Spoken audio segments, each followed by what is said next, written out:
আজ থেকে প্রায় ৫,০০০ বছর আগের কথা। তখন চীনের সম্রাট ছিলেন শেননং। হঠাৎ করেই তার গরম পানির পাত্রে উড়ে এসেছিল একটি চা পাতা।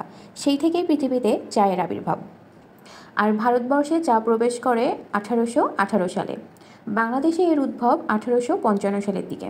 সেই সময় ব্রিটিশরা বাংলাদেশের সিলেট অঞ্চলে চায়ের গাছ খুঁজে পেয়েছিলেন।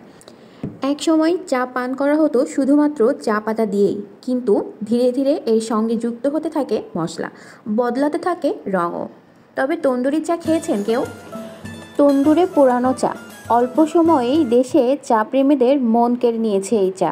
দুধ চায়ের সঙ্গে হালকা একটু ধোঁয়ার ঘ্রাণ, গ্রামের খড়ের চুলায় রাঁধলে খাবারে যেমন একটা সুন্দর ঘ্রাণ পাওয়া যায়, এই তন্দুরি চাও খেতে কিছুটা সেরকম।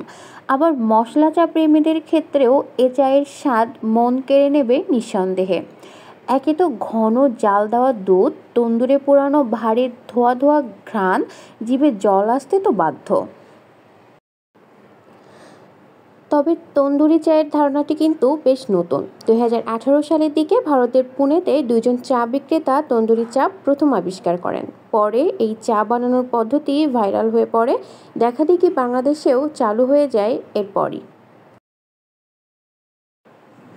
মশলা চায়ের প্রচলন তো আগে থেকেই ছিল, সেই চায়ে একটু স্মোকি ফ্লেভার আসলে বা মন্দ কি।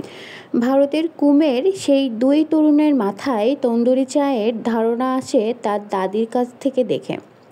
তারা একদিন তার দাদির কাছে দেখেছিল তার দাদি তার মাটির পাত্রে দুধের মিশ্রণ করেছিল। আর সেই থেকে তাদের মাথায় আইডিয়া আসলো, এই মাটির ভাঁড়ে করে চা পরিবেশন করলে কেমন হয়।